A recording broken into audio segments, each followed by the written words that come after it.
Bismillahirrahmanirrahim. Assalamualaikum warahmatullahi wabarakatuh. Selamat datang kepada seluruh peserta didik baru di SMP Negeri 5 Sungguh Minasa. Pertama-tama, marilah kita panjatkan puji syukur kehadirat Allah Subhanahu wa Ta'ala, karena atas berkat limpahan rahmat-Nya lah sehingga kita diberi kesempatan untuk mengikuti kegiatan kita, yaitu kegiatan MPLS. Salawat serta salam tak lupa pula kita kirimkan kepada Nabiullah Muhammad SAW yang telah membawa kita dari alam yang gelap gulita menuju alam yang terang benderang seperti sekarang ini.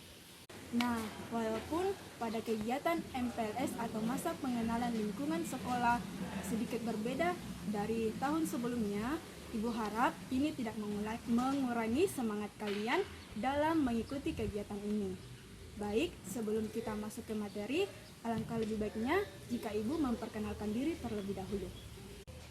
Perkenalkan, nama saya Khairun Nisa atau bisa dipanggil Ibu Nisa. Jadi, Ibu akan menempuh mata pelajaran pendidikan agama Islam. Jadi, Ibu harap Ananda semua bisa bersemangat dalam mengikuti MPLS. Nah, di sini Ibu akan menjelaskan materi mengenai pembinaan mental keagamaan. So, untuk lebih detailnya lagi, kita pindah ke video. Ibu akan menjelaskan materi tentang pembinaan mental keagamaan. Yang pertama, pengertian pembinaan mental keagamaan. Di sini Ibu penggal menjadi 3 bagian. Yang pertama yaitu pembinaan, yang kedua mental, dan yang ketiga keagamaan. Yang pertama, pembinaan. Nah, pembinaan ini artinya adalah bangun atau bangunan. Jadi, pembinaan ini sebagai suatu tindakan, proses, ataupun hasil menjadi lebih baik, agar kita menjadi lebih baik. Nah, dengan adanya pembinaan dapat menunjukkan adanya kemajuan atau peningkatan atas sesuatu yang kita lakukan. Kemudian, mental. Mental artinya hal yang bersangkutan dengan batin atau watak. Watak itu berupa sikap manusia yang bukan bersifat badan ataupun tenaga. Mental juga adalah sesuatu yang berhubungan dengan batin, watak atau sikap, dan perasaan. Seseorang dikatakan bermental sehat apabila dalam kehidupan sehari-hari ia memperlihatkan tingkah laku yang baik. Nah, dari 2 pengertian tersebut dapat kita simpulkan bahwa pembinaan mental merupakan usaha kita untuk memperbaiki diri atau memperbaharui tindakan atau tingkah laku kita melalui bimbingan batin atau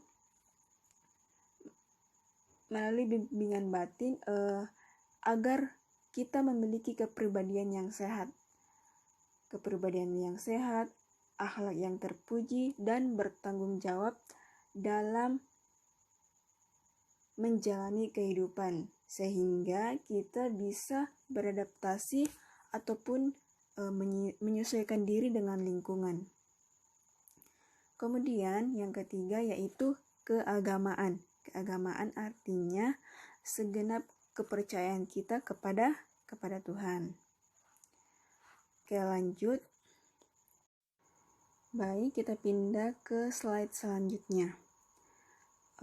Seperti kita ketahui dalam surah Az-Zariyat ayat 56 yang artinya Allah tidak menciptakan jin dan manusia melainkan untuk beribadah kepada Allah. Nah, ayat tersebut berhubungan dengan apa yang akan Ibu jelaskan pada slide kali ini. Bagaimana sih pandangan Islam mengenai pembinaan mental keagamaan? Pandangan Islam mengenai pembinaan mental keagamaan memiliki fungsi, kedudukan, dan peranan yang sangat penting. Allah menciptakan manusia di muka bumi ini adalah untuk beribadah.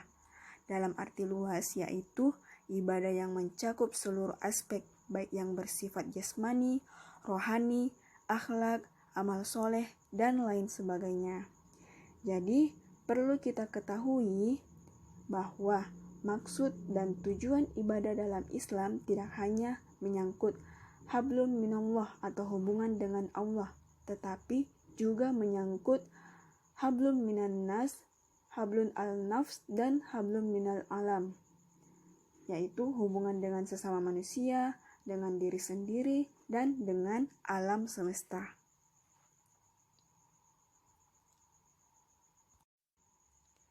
Baik, kita lanjut.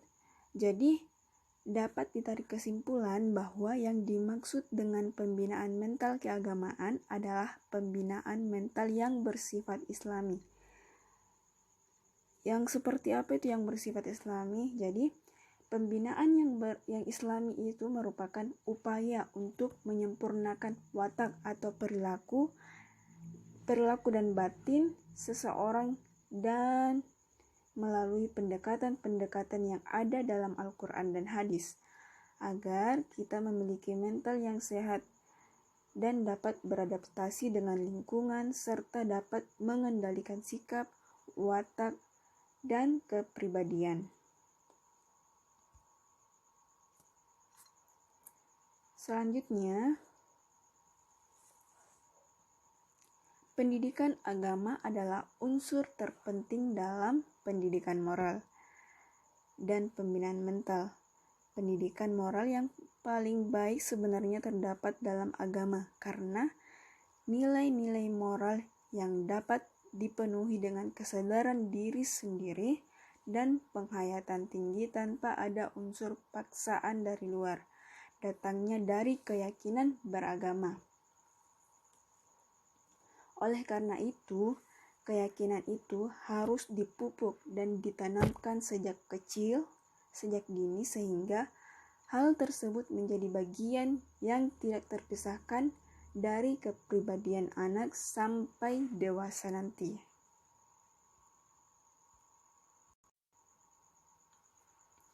Selanjutnya, yaitu faktor-faktor yang membentuk mental. Di sini ada dua faktor. Yang pertama faktor internal, yang kedua adalah faktor eksternal. Yang pertama, faktor internal. Jadi faktor internal yang ikut berpengaruh dalam perkembangan jiwa keagamaan yaitu faktor hereditas, yaitu faktor keturunan, kemudian tingkatan usia, kemudian kepribadian dan kondisi kejiwaan. Jadi itu yang termasuk dalam faktor internal. Yang kedua, yang termasuk dalam faktor eksternal atau faktor dari luar, yaitu yang ikut berpengaruh dalam perkembangan jiwa keagamaan seseorang, dapat dilihat dari lingkungan di mana seseorang tersebut hidup, baik itu di lingkungan keluarga, lingkungan institusional seperti sekolah, maupun lingkungan masyarakat. Jadi, tiga lingkungan ini bisa mempengaruhi perkembangan kejiwaan seseorang. Jadi perlu kita berhati-hati saat berinteraksi dengan tiga lingkungan ini. Selanjutnya, perkembangan keagamaan remaja awal. Nah, pada hakikatnya, masa remaja yang utama adalah masa menemukan jati diri, meneliti sikap hidup yang lama, dan mencoba-coba yang baru untuk menjadi pribadi yang dewasa. Tentang keagamaan, pada dasarnya remaja telah membawa potensi beragama sejak dilahirkan, dan itu merupakan fitrahnya. Yang menjadi masalah adalah bagaimana remaja mengembangkan potensi tersebut. Nah, oleh karena itu sangat penting bagi remaja awal untuk dibimbing agar rasa ingin tahunya yang tinggi itu bisa terarah kepada kegiatan-kegiatan yang positif. Selain hal yang positif, juga kepada hal-hal yang kreatif dan juga produktif. Nah, jika tidak, maka dikhawatirkan para remaja tersebut dapat terjerumus kepada kegiatan atau perilaku yang negatif. Contohnya seperti narkoba, minuman keras, dan lain sebagainya. Lanjut ke slide terakhir. Nah, perasaan beragama pada remaja itu dapat dipengaruhi oleh perasaan beragama yang didapat dari masa sebelumnya dan lingkungan di mana ia tinggal. Dan yang lebih penting adalah pengaruh perkembangan psikis dari remaja itu sendiri. Jadi, dalam membangun mental keagamaan remaja ini diperlukan lingkungan yang sehat. Dengan begitu, akan terbentuk pula remaja dengan karakter yang religius. Jadi ingat, perlu lingkungan yang sehat. Oke. Jadi itu tadi penjelasan materi MPLS pada hari kedua, yaitu tentang pembinaan mental keagamaan. Ibu harap apa yang Ibu jelaskan bisa bermanfaat untuk kalian semua. Nah, itulah tadi materi MPLS pada hari kedua, yaitu tentang pembinaan mental keagamaan. Ibu harap apa yang Ibu jelaskan, apa yang Ibu sampaikan tadi, itu bisa bermanfaat untuk kalian semua. Wassalamualaikum warahmatullahi wabarakatuh dan salam sukses.